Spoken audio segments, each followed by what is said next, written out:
Hey, y'all, you know we're a nonprofit, right? That means we rely on donations from listeners to keep this podcast going. So if you have a couple of dollars to spare, because every dollar counts, please consider giving at patreon.com/femfreak.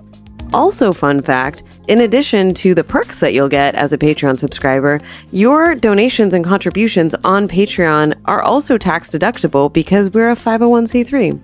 So if you want to learn more, if you want to give, please head over to patreon.com/femfreak. I really like that it's not, we're going to deal with trauma. The MCU has just been aggressively like, we're going to talk about trauma all the time, but not really talk about trauma in any real way or deal with it in any real way. Mm-hmm. It's felt really surface and just bullshit to me. And so I like that this wasn't that.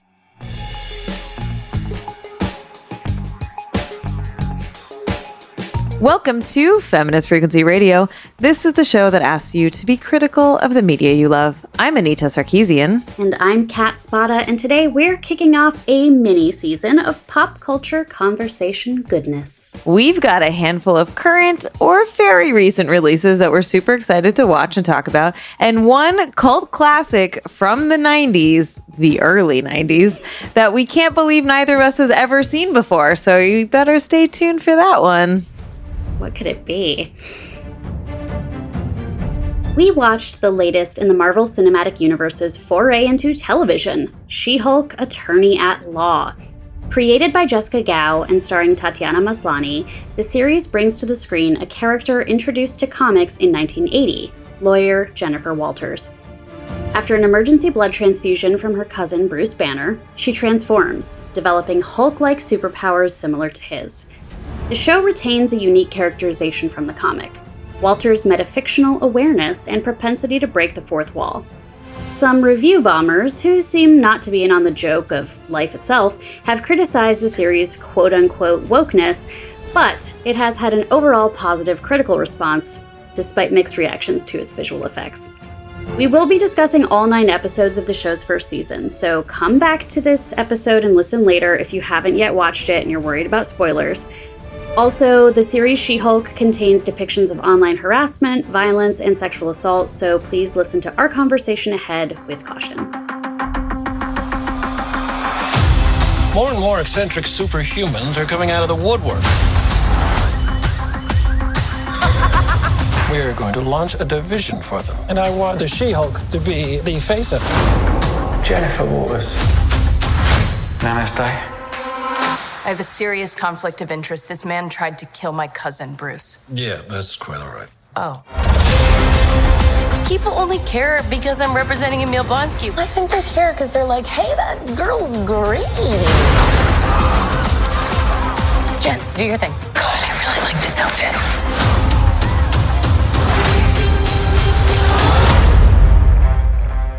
Joining us to discuss this film is science and culture writer Annalee Newitz. They are the author of nonfiction books, 4 Lost Cities, A Secret History of the Urban Age, and Adapt and Remember How Humans Will Survive a Mass Extinction.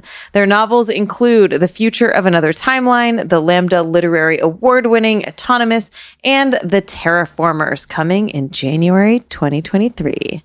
In the past, Annalee founded IO9 and served as editor-in-chief of Gizmodo, and their journalism can be found in the New York Times and a monthly column for New Scientist, among others. They are the co-host of the Hugo Award-winning podcast, Our Opinions Are Correct, one of my favorite podcasts.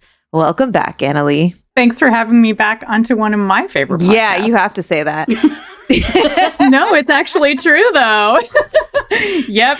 This is just how it goes. We're just like, yeah, I have to say you're the best. So then you're like, uh-oh, it's great. This is how this life works. But it is objectively true that this is one of the best podcasts. Well, and if your brand is that your opinions are correct, then it's incontrovertible fact. Exactly. At this point. How did that name happen? I mean, just through the magic of always having the right opinions, you know? You're like, our title is just factual and we didn't need to be creative at all. Our title is, it's just recursive, you know? I'm amazed that it wasn't taken by a Hulk King, like, figure on the internet. Yeah, it is really strange. We were very psyched when we realized that. So yeah, I think it's just because those Hulk King-like figures already feel that it's given that they're correct, and also that they're not stating opinions; they're stating facts. It's true. It's true. When I first started doing Feminist Frequency, like the video series, people would get really mad at me because I wouldn't say, in my opinion, or I think. I would just like say the thing, and I was like, nobody gets mad at like pundits on news news programs talking like that. Like, why the fuck am I getting shit for it? And then I was like, oh, patriarchy. Yeah, exactly. Yeah. And then I was like, oh, patriarchy is maybe a t-shirt. Exactly. Patriarchy again. Damn it. We're still dealing with that. In this new show called She-Hulk. Okay, so Annalee, what is you have talked a lot about MCU stuff. You're pretty well versed in it. Do you have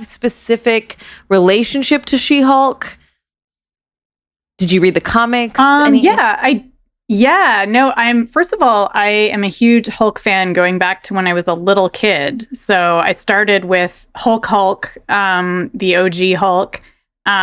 Always strongly identified with that feeling of being a person who at any minute could turn into like a giant green angry baby. And I think a lot of kids identified with that. And I started reading She-Hulk comics in, I guess, the mid-aughts, the early aughts, and I was working at Electronic Frontier Foundation, which is a legal defense fund that deals with digital rights issues, and you can find them at EFF.org. They're still going strong. And so I was working with a ton of civil liberties lawyers, and we were all obsessed with She-Hulk at that time.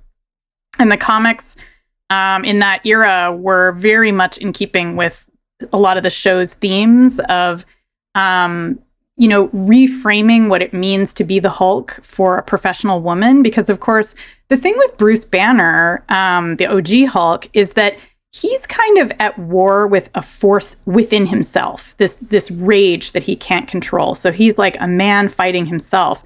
Whereas She-Hulk is always kind of in conflict with forces outside of her that project their ideas of who she should be onto her. And she isn't using her hulky side to express anger. She's using it to get by at work, to put on this kind of brave professional face. And so being Hulk allows her to get ahead in her job. It allows her to be sexy. And it's a really different kind of story. I mean, it's really a story about how women have to wear different faces as they go out into the world to protect themselves from other people's expectations. Whereas OG Hulk, like, that's not at all what he's dealing with. He has this internal struggle. So I loved how the show picked up on a lot of those themes of what does it mean to be a professional woman? How are people in the world perceiving you and depicting you online? So yeah, I'm excited to hear what you think about it too. Yeah. Kat, do you have what's your relationship with MCU, She-Hulky? Yeah. Hulk? I mean, I have fully become baptized into the MCU, ever since going to Comic-Con 2007 and Jon Favreau debuting the trailer for Iron Man. And I was like, the fuck is this? I'm waiting for the Superbad panel. Completely went from like zero interest in it to eventually having caught enough of it that I wanted to catch up on it and fill in those gaps. I was a really casual comic reader. My older sister, was always really into comics, so I would read ones here and there that she recommended, but I didn't really like follow any weeklies. So by the time this show came around, I knew, it's a foregone conclusion, I'm going to watch it. So there's a lot, like, I'm interpreting this from the world of Kevin Feige, mostly. And that's so interesting to think about, like, this isn't necessarily about the character on the page. This is about, like, the character that people want to think about or care about when it comes to Mark Ruffalo as the Hulk. Although we are now pulling back in the Ed Norton movie. And so, yeah, that was kind of interesting. Like, even just thinking about, obviously they leaned into a little bit, but I was like, oh, it's She-Hulk. It's going to be silly. That's kind of what I knew going into it. It's going to be a little goofy. She-Hulk attorney at law, the bus ads that I saw going around. And then one of probably the first like takeaways I had from the show of like, oh, this is going to try to say something, was that like Bruce Banner can come and go as he pleases. And he's been an Avenger now for 10 years or whatever. But Wong can just, you know, get out of there. He doesn't have to like stay put for a conversation he doesn't want to have. But she has to stay on a date because that's what life is like, I would love to just get out of here, but I got to stay on this date, or I have to be in this job interview, or I have to wear this uncomfortable outfit. Whatever the thing is that's frustrating, like she can't just opt out of it because that's life. And that was kind of starting to rear its head in the first episodes, and I think we'll get more into it as the show itself got meatier and our conversation goes. But like Annalee, as we briefly mentioned before we started recording, there were moments where I was like, so Anita, the consultant credit, like when is that going to show up at the end of an episode? Because where the story and the season takes us is really clever, but it's also really real. And like, I'm on the edge of my seat. I want to know what you thought about it. Yeah, I didn't, I've like, whatever. I watched all of the MCU stuff up through the Avengers, most of it. And then I kind of got like really over it. You know, I was like, ugh. And then, you know, the pandemic and lockdown happened, and then we weren't going to theaters, and I was just like, I don't fucking care. And so, you know, I'd watch stuff here and there, or I'd get bored and be like, I guess I'll watch this thing, or we'll talk about it on the podcast or whatever.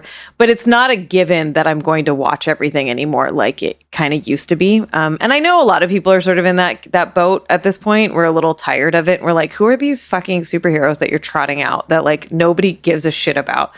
And She-Hulk, it was a given that I was going to watch it only because I love Tatiana Maslany. I was like, I think that she is an incredible actor and just blew me away in Orphan Black. And she's also like a really lovely human, like just a really kind, lovely human. And I was like, I will watch everything that she's in. So that's kind of where I came to it. Never read the comics, don't know anything about the story, had no idea what the show was going to be about. That I literally was watching it for her, and that's it. So it was interesting to watch it, like, because I'm like, oh, is this going to be a lawyer procedural? Because I do not want to watch that. Like, I don't really like propaganda shows. I don't really like police procedurals or like legal procedurals, really. And I was just like, oh, this is going to be such a slog. And the pacing of the season is fascinating because the first few episodes, I was like, okay, yeah.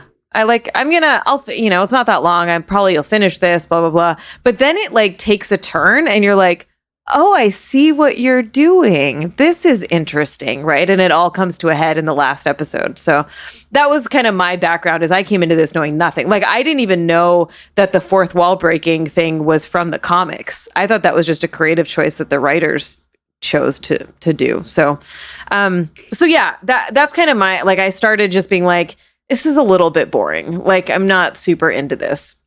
And then I was like, oh, I'm really into this suddenly, you know? Yeah, the pacing of She-Hulk was interesting. And I have been watching all of these TV shows. I was thinking about WandaVision as like the first one that we saw that really played with your expectations of like, you didn't know from one episode to the next what kind of show you were going to get into, but that was the point of that show. But for the most part, they've been pretty straightforward, linear storytelling. And this one, it's like half procedural and then half like turns in on itself. I don't know what y'all thought about that or in comparison to any of the other shows. Yeah, it felt in many ways like the opposite of WandaVision in that it was not slick. It was not high concept in a kind of aesthetic way. It was a sitcom. And I loved that about it. I loved that it was just like, it's a zany working girl sitcom with like sociopathic men online. And that's just what a working girl deals with these days, which is true.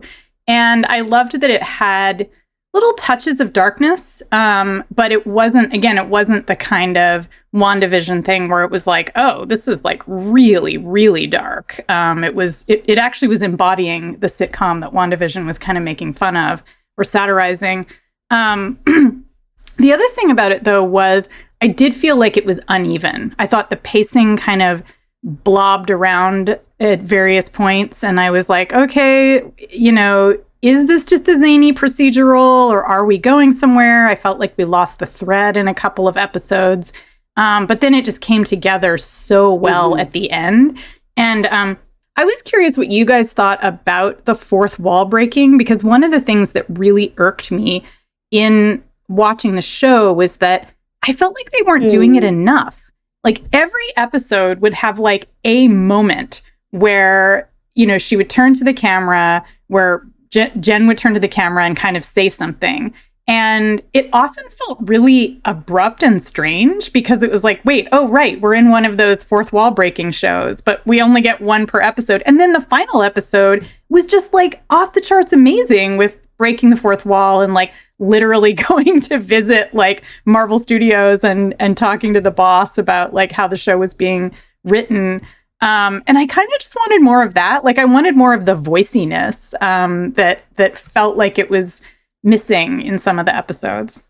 Yeah, we were all nodding in like aggressive agreement when you said that the pacing was uneven, because I really feel that. I agree with you. And I do think that I really like that it's not this like, we're going to deal with trauma. Like the MCU has just been aggressively like, we're going to talk about trauma all the time, but not really talk about trauma in any real way or deal with it in any real way. Like it's felt really surface and just bullshit to me. And so I like that this wasn't that, it was written by a writer's room. I think majority or definitely like a large population of the writers were sitcom writers. And so that kind of explains the direction and from the beginning of what they were thinking.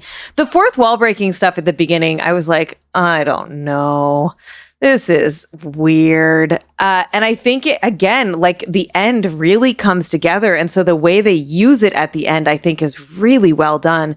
And there's a question for me of like, is it always going to feel weird in the setup? And they needed to do all this setup to be able to get to that point. But thinking about something like Fleabag that does fourth wall breaking instantly great. Yeah. Like they were able to nail that. So, it is possible to have that kind of interaction with the audience in a way that I think works a little bit better than it did at the beginning of this. But I liked where it ended up. And it's impossible not to think about Fleabag by comparison. And maybe this was something, as I read when I was trying to research, that like this fourth wall break was introduced like almost 10 years into the comic run. And as far as I understand, that was fairly an unusual tactic in comics. And now this is something we're used to. We have seen people either break the fourth wall or like do the kind of mockumentary, talking heads thing. And there's something about like Fleabag starts with it. It starts and it pushes it into the story so strongly. And I think it's the first episode of She-Hulk where the really kind of wink, wink moment, post-credits moment happens where they talk about Captain America's sex life, right? And this is like something people have been debating online for years. And it's like very kind of funny, like, oh, even people in this world would be having this conversation. And I think like that was maybe a missed opportunity. Like that could have been the way to introduce like, I'm here with you and we're kind of in on this together. In general, and it's like it stuck the landing so well. I had a couple of like, I still don't really get what Titania was all about, but in general, I was just like, this is nice. This is a fun show until, I mean, I'm a Daredevil fan too. So when Daredevil showed up, I was really I thought it was great. I was so excited about it. But so then, like, once it starts to kind of have a thread, I was way more interested in it. In general, I was like, okay, I do watch a lot of crappy procedurals. So, like, I'm on board if this is going to be, like, a fun lawyer show. But it wasn't, like, the best lawyer show you could watch. So I kept kind of waiting for payoff because I was like, Renee Elise Goldsberry, oh my God, she's so good. Not getting much from her. The guy who plays Lance on the other two, who's amazing, Josh Segarra. I was like, yes, more of him. And it just kind of didn't really go anywhere until the issues in her, like the personal life stuff starts to really gain momentum. And that I think they could have seeded earlier, especially because some of that fourth wall breaking was her saying, like, this isn't just going to be about Wong showing up. This isn't just going to be about Easter eggs. This is a lawyer show because I'm really proud to be a lawyer. But, like, it could have done that a little more with more strength, I think, and it would have probably like given us more of a tease of what we were about to get. Yeah. Kat, I wanted to pick up on something really interesting that you just said, which was how the fourth wall breaking happened in the first episode where they're talking about Captain America's sex life. And it made me realize that a lot of this show, and particularly the fourth wall breaking stuff, is about celebrity. And that this is a show that deals with superheroes as celebrities, as opposed to some of the other Marvel shows, which have tried to kind of get a little bit meta about the superheroes, but they've always treated the superheroes as kind of political figures, like people who are causing damage in cities. And so now we have to clean up, and like, how are they interacting with, politicians or like the UN or whatever. And so that, I think, that would have been the way to go. Like, I feel like that's how the show ends, where we like realize this is a TV show and we're talking about how TV shows are put together. And like, I would have liked more of that, like more fourth wall breaking all along that's winking at us about how these characters are like Instagram influencers, basically. And I think that's where Titania came in, right? Like, she was the figure that was going to let us have that story. But yeah, it kind of fizzled. Like, partly she was like just a person that She-Hulk could fight. But then there was also this whole thing of like trademark violation. I don't know. So, like, it was, yeah. So that is episode 5. And for me, that's when the show turned. Is that for me, it was when I was having vocal reactions to the show in that episode. And from there on, I think I was much more like, okay, what's happening now? What's going on? And that was the episode where Titania takes the name She-Hulk and then like sues her for trademark infringement. And I was like, this is fucking brilliant. Like, just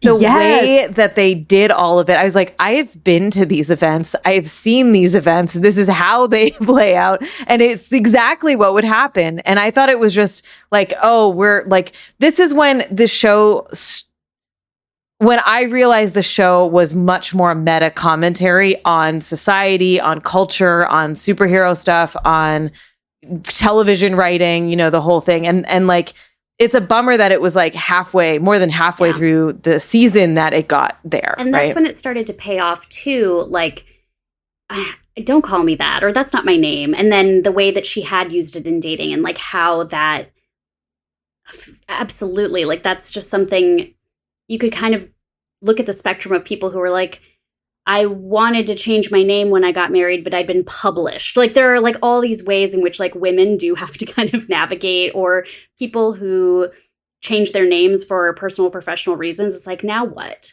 That I feel like it brings it to a sense of reality that I think is what makes like the growing MCU so much more interesting to me than the DC superhero stuff. It's like, and I really didn't care for Moon Knight. And it was hard because it was just really hard for me to find a connection to this story. I was like, this should be cool. Like, the world of Egyptian gods is like awesome, right? But I'm lost by these people because they're not feeling like real people to me.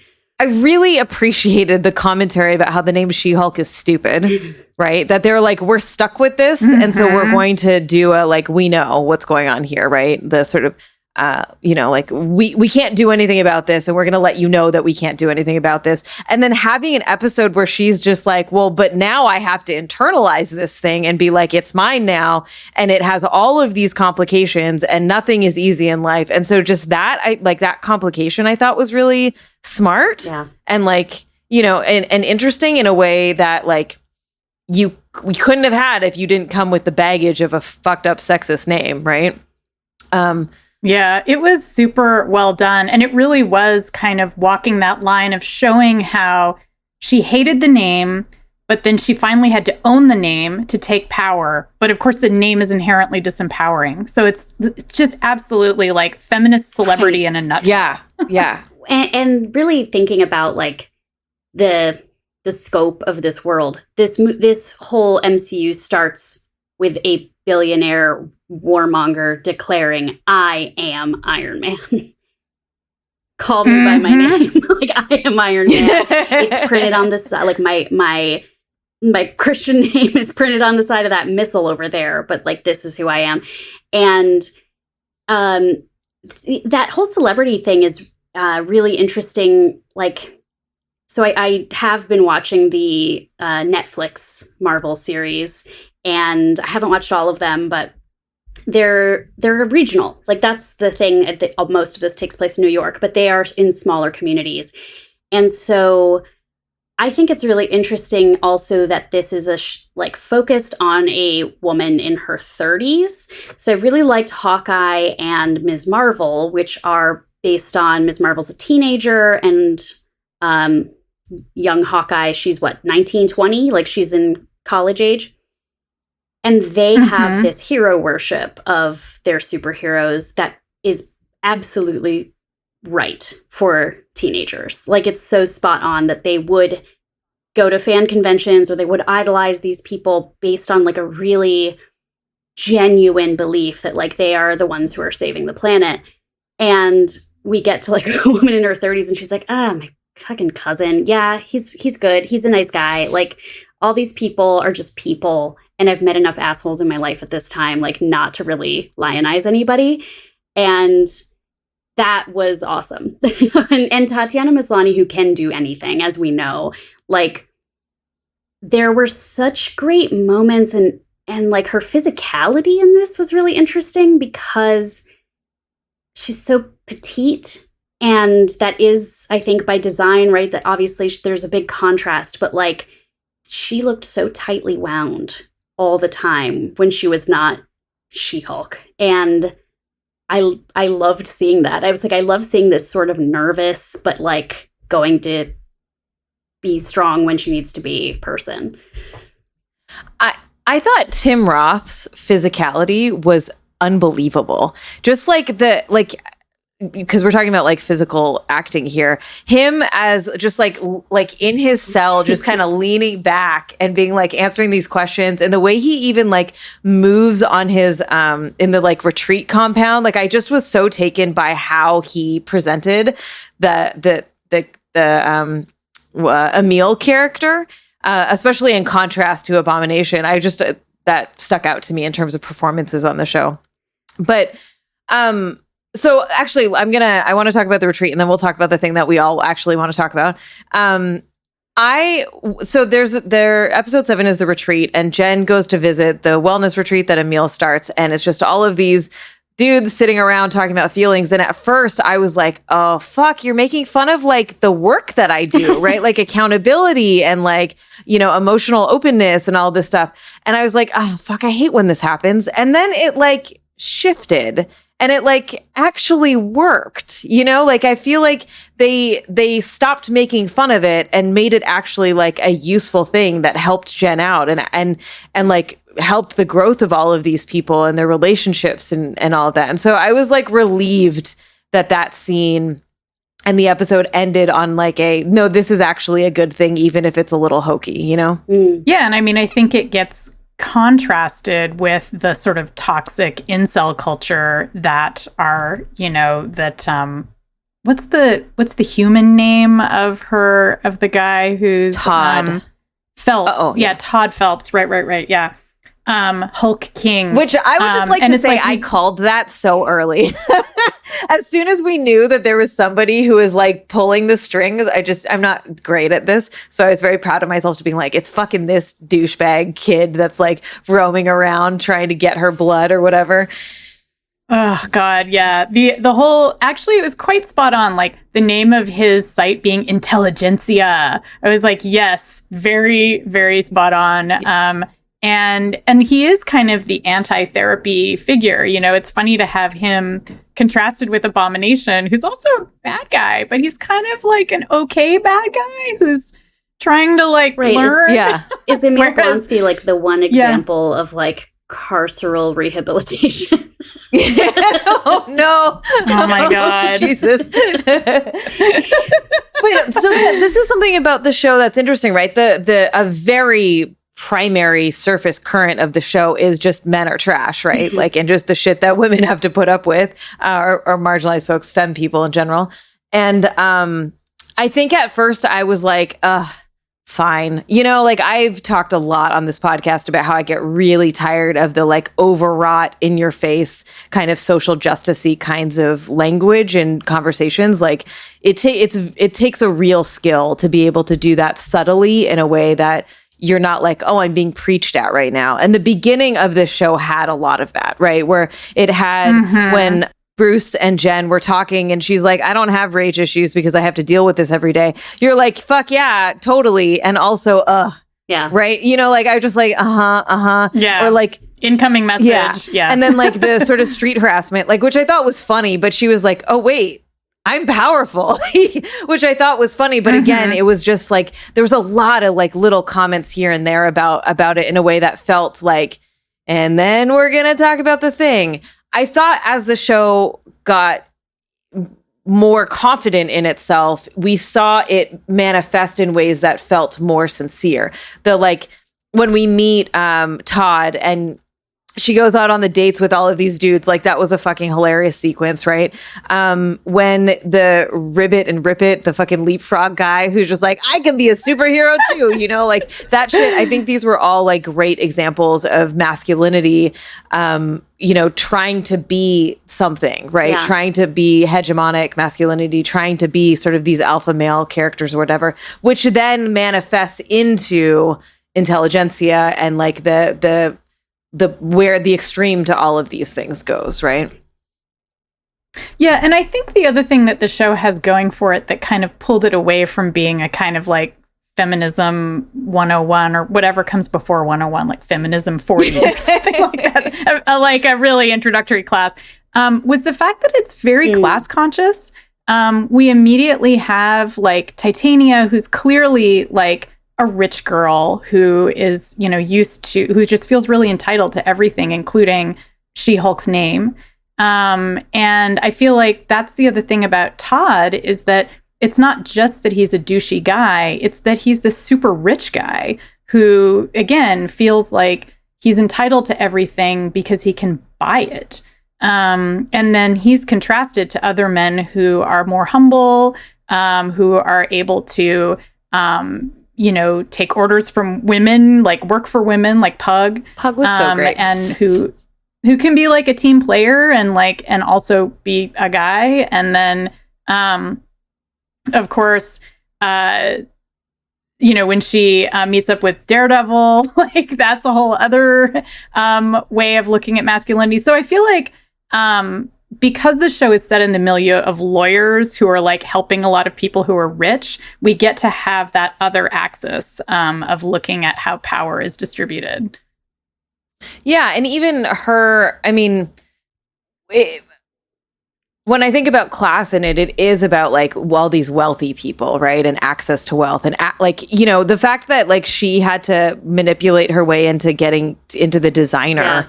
So, you know, which I'm like, she's a what? Like, how did this fucking shitty leapfrog dude get a costume made by him and he has a rich dad right? who's a client of the, but it is contrasted by while Jen is like definitely not working class, like she's a professional lawyer, you know, she still is you know, and she has her family to support her, but like she still needs a job. And like her not having a job isn't just about her professional career. It's also about like, oh, I got to move back in with my parents now kind of energy, you know? Mm-hmm. Yeah. So I thought that was part of what made it richer as it went along, what made the kind of looking at her position socially kind of more subtle than it might have been. But also the fact that this is a show that's really aware of social media as a menace, not just as like a thing that like kids do on their phones. And so, yeah, I really want to talk about that. Yeah. I just wanted to quickly say that is something I think where there's a big contrast between these characters and like the Avengers and the characters that are in the Netflix Marvel shows, which are like, we know Daredevil is coming back. We now have had Kingpin in the Hawkeye show, but like Daredevil's a pro bono attorney in Hell's Kitchen, and Luke Cage is, you know, just a guy. Like there's a lot of that where it's like, oh, if somebody gets injured, you have to like hope you meet a nurse who can stitch you up in a back room. Whereas with the Avengers, there's always such like a every deus ex machina is possible because there's a never ending invention and money and solutions here. But yeah, even the fact that like, how is She-Hulk going to wear shoes? Like what, you know, like something like that. What is she going to wear? And that was super important, especially as someone who immediately realizes she's going to be a public figure. And that's now crucial. She cannot just wear whatever slouchy clothes Bruce Banner wears. She has to look good. Yeah. She can't just wear his ripped up pants that just kind of half cover his butt. So the social media, absolutely. the world of this, and it was also interesting as we get into it that like she isn't super aware of it. Like it's kind of her friends who are like, you got to get on a dating app, or like, oh, I set up a Google alert for you on day one of this, and she's kind of like she has not opted in to this world. She has not chosen to become a public figure in the way that she does. I was trying to remember if Ms. Marvel makes use of social media just to contrast it. Like, because I do feel like in that show, just all the kids are using their phones all the time, but it's not like a plot point. They Am do I a forgetting little bit something? of using lives to get attention. So like there's that redhead girl who's a influencer of some sort. Like once she kind of joins the gang, I think she's like live streams so that the agency won't like halt all of the activity happening. There's like a little bit of that, but really it is a little bit more of that old school, like we're just here trying to build stuff above the convenience store and put inspiration boards on the wall. So yeah, I think like obviously what ends up being interesting about She-Hulk in the second half of the season, where it gets interesting, is the fact that the biggest danger is not from another evil supervillain, but it's from this mass of like faceless dudes who read intelligentsia, and Hulk King, or Todd, who runs it, and is of course trying to become a Hulk himself. There's so many interesting parts of this, but I do think that it comes back to something that I was saying at the beginning about how She-Hulk experiences her dual identity as something that's being imposed on her from outside, and that's something she's struggling with because she's constantly having this identity reflected back to her as something obscene. Like when she's accepting her award and then the sex tape starts playing behind her, and it's just of course Hulk, the OG Hulk, he's wrestling with people perceiving him as destructive, but like not in the same way, because you know, it's like is destructive. You know, like he is, his the reasons people are wrestling with his stuff is because of the things that he has done, and so there is a like he's literally whereas smashed things. She's wrestling with like patriarchy and capitalism and, you know, like all of the systemic forces that are just amplified now as a Hulk, as a female Hulk specifically. She's wrestling with the fact that she wants to be a professional who's taken seriously in the workplace and also wants to get laid. And that's literally what she's being punished for, is that she's sexual with this guy who she thinks is nice. And then, that's weaponized against her. And I just don't think we see that very often with superheroes. We see them wrestling, like I said, with kind of notoriety, but that's really different than wrestling with a public image. And I don't know, that was, again, why I really was curious to see what you thought about this, Anita, and whether you felt like it was, like if it was working for you as someone who has experienced a lot of, shall we say, a certain amount of social media notoriety. When she goes on dating apps, I was like, oh God. I would never do that. And especially being going on as She-Hulk, I was like, no, why would you ever do that? That's dangerous. But then I was like, but it's also not dangerous for her in the same way in terms of physical safety that I feel around dating apps. But it has all these other types of safety concerns that get manifested here in terms of the non-consensual pornographic imagery that was released, also known as revenge porn. We're trying to get away from using that word.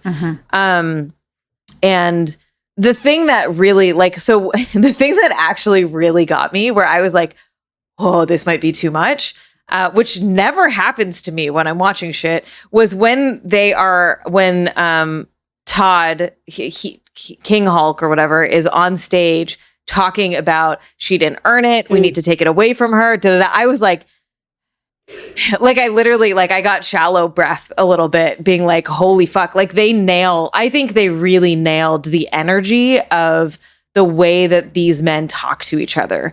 And I think it's important, because we were talking about class, that class is not a barrier to being a part of these hate mobs, right? There are people of all different class levels and backgrounds that are that latch on to these misogynist, white supremacist, transphobic hate movements for all kinds of reasons. But I thought they did a really good job of showing that energy, and because it was so brief, that I appreciated how they did it, and it felt very real to me, Yeah, me too. And I think to briefly go back to the class thing, I think what was interesting was, obviously Iron Man is being referenced and subtweeted in a sense throughout this show.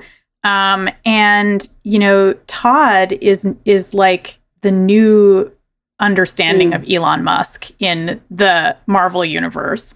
When the first Iron Man movie came out, folks at Marvel talked about how they'd modeled this sort of cinematic Iron Man on Elon Musk. But as Elon Musk's identity has evolved, he's become more like a Todd. And so I thought it was kind of an interesting echo to be like, yeah, there's a billionaire leading this movement of people who are, as you say, coming from all class backgrounds, all kinds of reasons for joining, but they're still being led by this guy who has infinite resources. Yeah. This is not a good transition, but the other thing, I was just trying to make more sense of why I think that scene worked so well for me. And I think part of it is because as the viewer, we understand the backstory and the context in which She-Hulk was created, in which she suffered, in which she has gone through her everyday. And so hearing the language of people who, the rhetorical, massive holes in their arguments, around the fact that she didn't earn it, she didn't this and that it was nepotism, blah, blah, blah, as if they're it was so easy, not easy. I don't think writing TV shows is easy. Because we had all of that backstory, it was easier to be able to drop in a couple of sentences here and there that really illuminate just how fucking hypocritical these people are, because we knew all this other stuff. And so they just needed to say, she didn't earn it, I deserve it, you're like, why do you deserve this? I don't understand why you think that, right? It's just so immediately apparent. And as I think someone where the public doesn't see the backstory, right? Who doesn't know all the internal machinations of my life and just sees the public press coverage and the sort of hate mob language, that there was something kind of satisfying to me to be like, no, but you see all of it now, right. Like you see her whole struggle. And this is not new by any stretch, but it's something that I think is very topical, like this year, is the notion of like, or last 5-10 years, is like when you react, that becomes the violence that people perceive. So like that moment Yes. in that penultimate episode at the very end, when she reacts to what has happened, that is what gets her placed in the cell. That's what gets all of these headlines. And what's then very clever about the like big denouement that isn't like is there is no satisfying way to write Todd on that stage with that straw man argument. There's no counterpoint to it. You cannot counterpoint that type of language. And, we see that with people who speak out about their abuser. We see that about like people who are whistleblowers about like this type of abuse by an employer. They become the problem. And so what could be done? What could be done when he's saying all these things? Was she going to stand there and say, no, but you don't know, but here's this and this and this and all of this stuff. And if you only knew that, it would change your mind. We all know that's not true. So the fact that like it kind of just breaks apart in that moment, I think is really clever and makes it function. It was so startling because you're like, oh my God, it broke. Hold on, I got to like go back into the show. Like I think the way they did it was great. And then like they didn't have to, it's exactly what you're saying is they didn't even have to do that. They just had to be like some quirky, weird thing. And then the Kevin robot was also fucking hilarious, where you're just like, yeah, we all have heard of him. We know that he like does the machinations behind the scenes about how to hold all this shit together, but then making it like this robot and her being like, can we just not maybe do this thing? And then it just ends. Yeah. I was like, this is great. Like, I'm so here for this. And there's the last kind of question mark in that ending. I feel like there's Pug who we love, but I also feel like he's someone that if he weren't being fed those phrases in his earpiece when he goes in like undercover, he would never think to say those phrases, but he also might not even know like what are the gross phrases to say because he's not super aware of it. He's a good guy. He's not somebody who's going around talking about being a good guy, but he's a good guy. And that said, he's still ignorant to all of the stuff that the women in his life or not in his life are dealing with. And then Emil, who I feel like people couldn't, like on the internet, weren't so sure like what his place was in that last episode. I got the sense that he really just rented out part of his retreat space for these guys and does some public speaking to support his 8 spouses.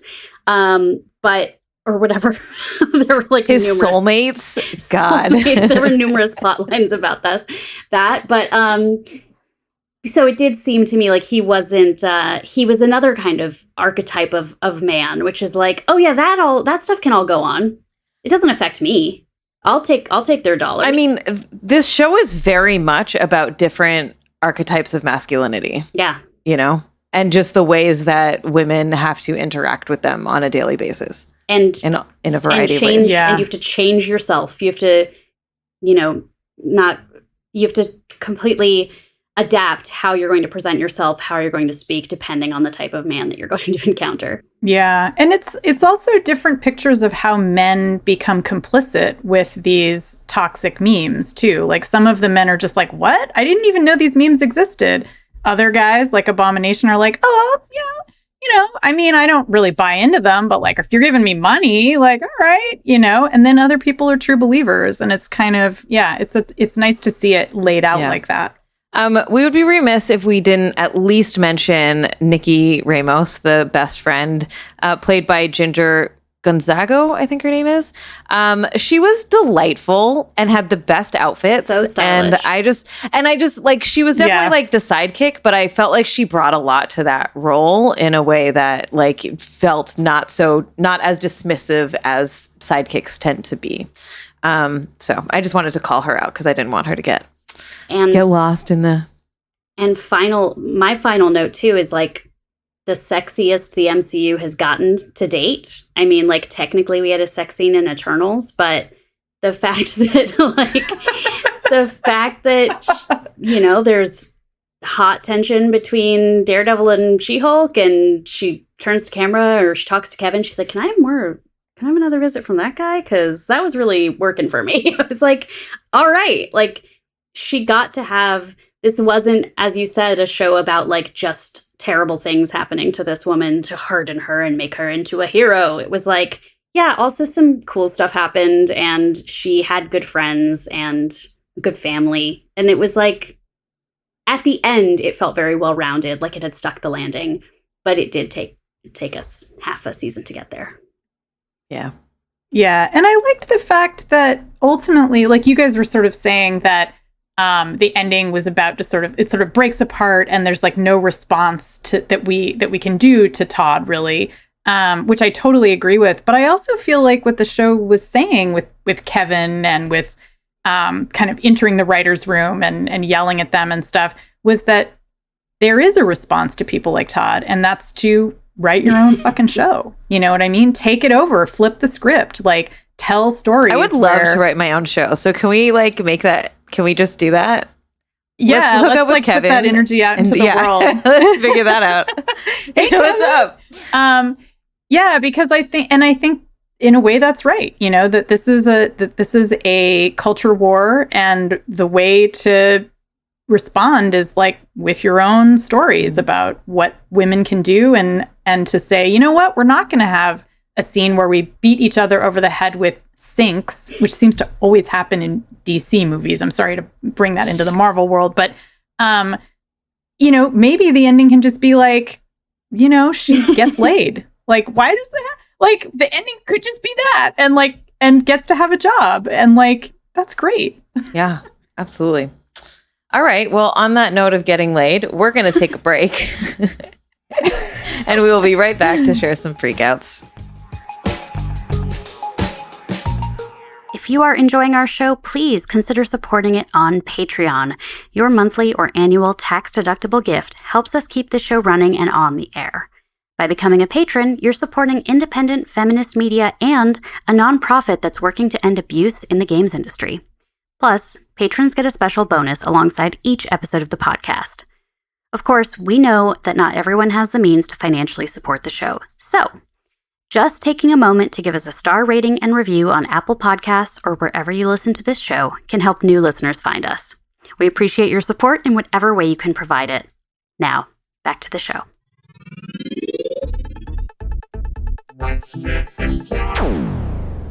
Now it's time to talk about what's been thrilling us, moving us, upsetting us, or infuriating us recently. Kat, what have you got?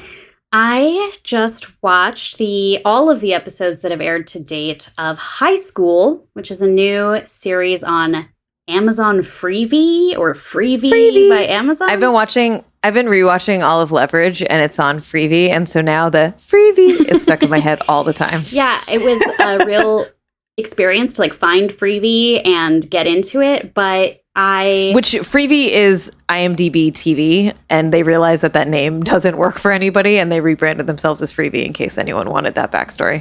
I'm thinking maybe it's on its way to Charizard. Like there's a next evolution that has to happen. But High School is a show based on a book written by Tegan Quinn and Sarah Quinn, and has been created by Clea Duvall. And I believe there are going to be 8 episodes. The first 4 are out at the time of this recording. And it was so wonderful to me. Tegan and Sarah are probably like the band that I've loved the longest that are like still actually out and about, like being creators that I'm interested in and care about. I remember I must have burned their first CD for like everyone I knew. And so to watch it, like, there's something that I think is done really well about showing high school in a not glamorous light, but not in a like, oh, everything's so like dark and horrible kind of way. Just in a way that like, yeah, you know, they had these chunky wallet chains and their clothes didn't fit great. And people weren't like the cutest people on the planet. They were just little weirdos. And that felt so real to me about being a teenager. And so it really is like, at this point, I've just been watching like a little family drama. We haven't gotten into like their being musicians yet.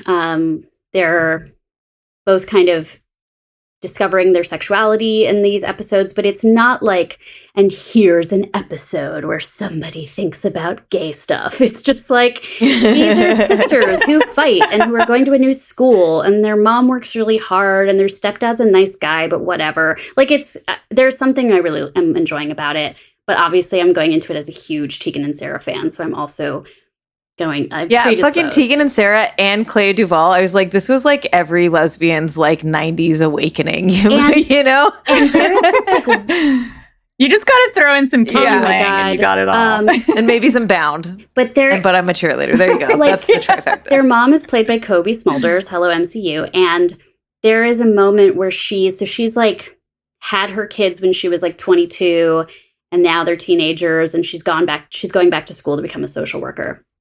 And there's a scene of her just driving to work or school, blasting Tori Amos and singing along. Yes. And I was like, thank you for giving the mom, like the thankless role of like the mom in this show, like that moment where I was like, yeah, okay, what would Tegan and Sarah's cool, harried mom listen to in the car and scream along to? And it would be Tori Amos. Like something like that just felt so well considered. Even if maybe it was just a line in the book. Maybe it was like, our mom loved Tori Amos. But something like that, I was like, you're giving me more than just like, you know, these famous people before they were famous. Like, so check it out. I'm only bummed that now I have to like watch one episode a week instead of just watching all 4 that are left. And no more binge life. Yeah.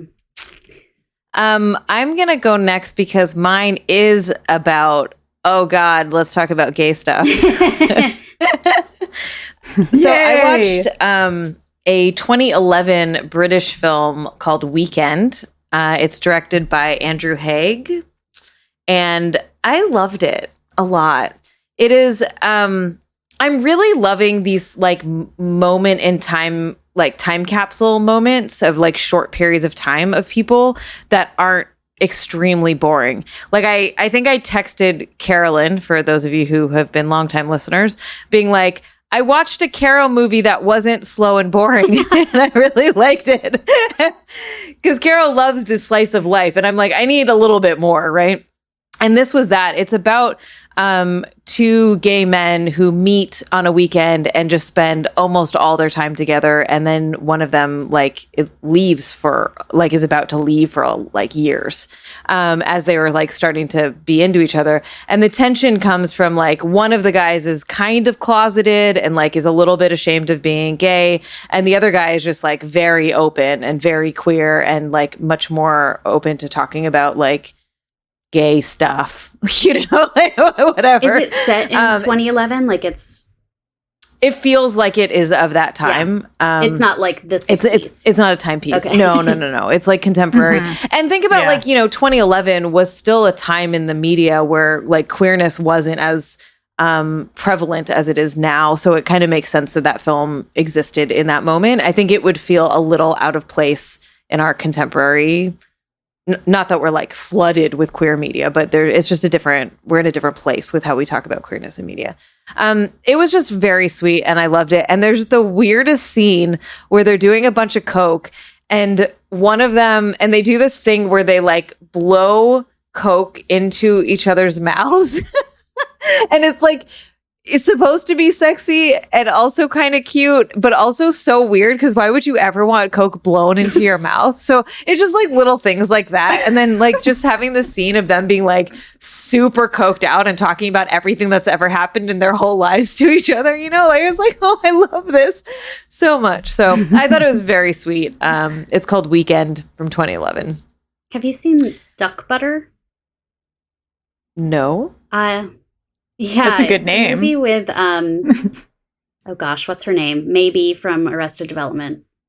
But it's must be inspired by this movie. It is two women who meet at Oil Can Harry's, R.I.P. to that bar, and just spend like 24 hours together. It's like that kind of movie. But I think it's one of those. It's a little more like.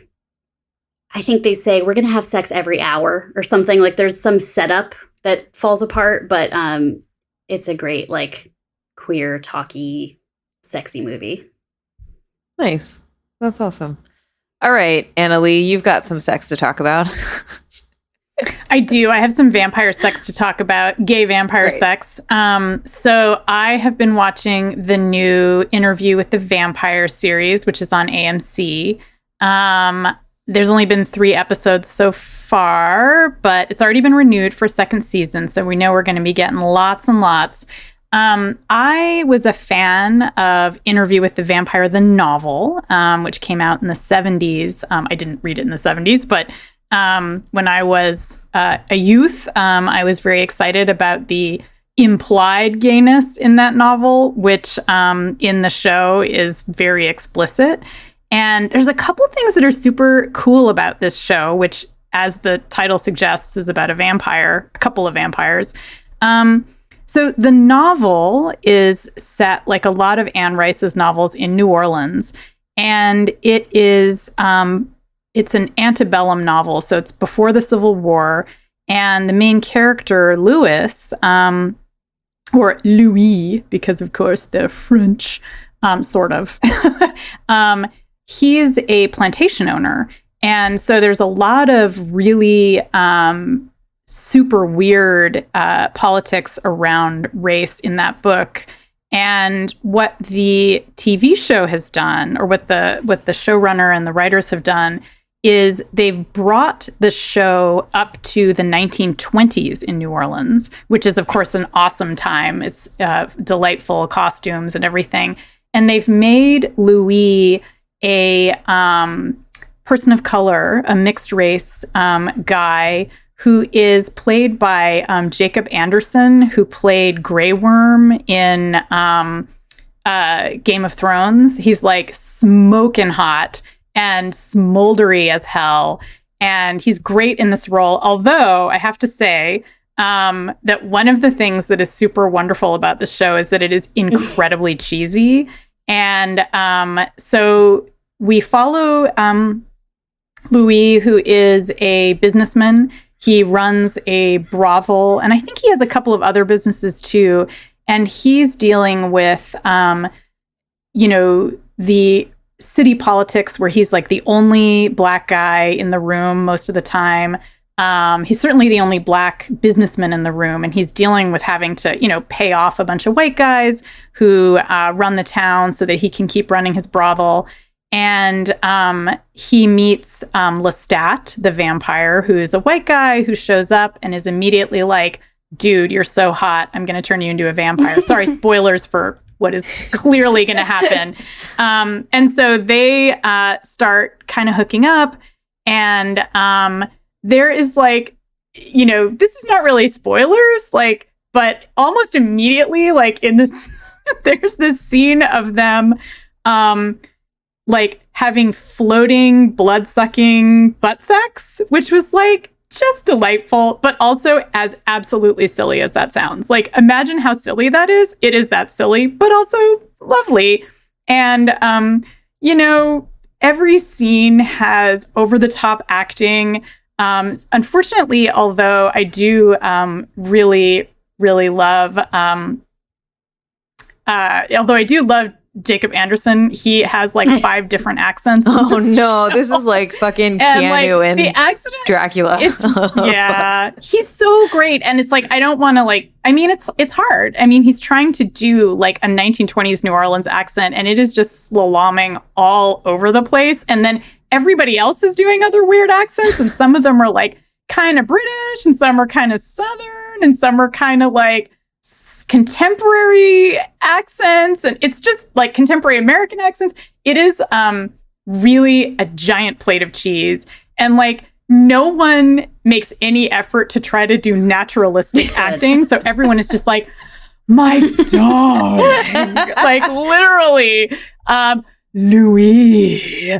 And it's like, it is definitely so bad it's good, but in such a rich, satisfying way. Beautiful costumes, lovely sex, total gayness everywhere. You know, every conflict escalates like from 1 to 900, like pretty much instantly. The melodrama is just fantastic. And plus like, you know, brothels and New Orleans. So I've really been enjoying it. And I wanted to note that, it's kind of mixing together 2 strands in Anne Rice's oeuvre. So she wrote this book called Feast of All Saints right after Interview with the Vampire, which is about, it's an antebellum New Orleans novel about the free people of color who lived in New Orleans. And this is kind of a mashup of that with Interview with the Vampire. And as I was researching this little bit for the show, I discovered that there was a movie made of Feast of All Saints in 2001, which I didn't even know. And like, it has frickin' Pam Grier in it. It has like a ton. It has Eartha Kitt in it. It has Forrest Whitaker. What? It's like, how did I not know? It has James Earl Jones as like the voiceover guy. And I'm like, how did I not know about this movie? But anyway, so check it out. Feast of All Saints from 2001. All right. Cool. It's out there. I will be watching this show. I've actually never seen the movie. You've never seen the movie? The Tom Cruise movie? I discovered it's literally about an interview with a vampire. Like, it never occurred to me that there was an interview element. I was just like, there is. It is the least important part of the movie. But that just like, right. You know, it's one of those like a word that you've seen, but you didn't know how to pronounce for decades. Like, there was one of those moments. Yeah. But yeah, this looks good. In the original, in the movie with Tom Cruise, which please do not watch it. There's no need to watch it. The interview takes place in San Francisco, but in the new movie, it's Eric Bogosian, who's the like podcaster, investigative journalist guy, and they're doing the interview in Dubai, where apparently vampires live. It's pretty hot there. I don't know why vampires would live there, but you know, that's okay. Choice. I don't know. Yeah. Maybe easier to get a visa. I saw that this show was coming out, and I was like, no. but now, maybe. I mean, I don't want to oversell it. Like, I want to make sure you all understand. Yeah. This is cheese-tacular, and that is how it should be appreciated. No, it feels like an adequate setup. Yeah. You know. Mm-hmm. Mm-hmm. All right. Yeah. Don't expect too much more than just lots of cheddar and brie kind of smushed on top of each other.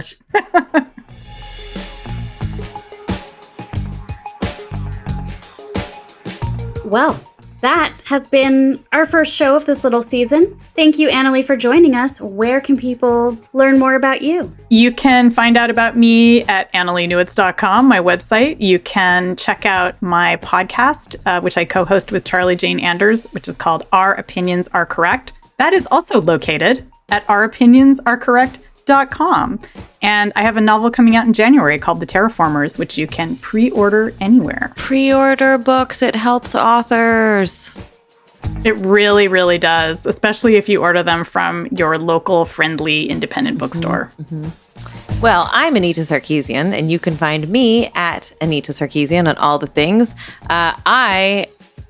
Yes, you don't necessarily know this yet, but I have a new show that is out currently on Nebula called That Time When, and you can find it on, I don't know what Nebula's website is, nebula.tv, I think. Linked in the show notes. It's linked in the show notes. Thank you very much. I think it'll have been a few episodes are out by the time this airs. And we are going to do a whole episode of this show on my new show. So stick around for that. I'm so excited. I get to watch it. I am Kat Spada, and you can find me at cat_EX_machina on Twitter. And be sure to follow Feminist Frequency at FemFreak. If you are a Patreon subscriber, thank you. We really appreciate that. And also stick around for the bonus episode with our special guest, Annalee Newitz. And if you like this show, please help other people find it. Subscribe, rate, and comment on your favorite podcast app. Thanks so much for listening. I'm definitely still here paying attention. Bye. Bye.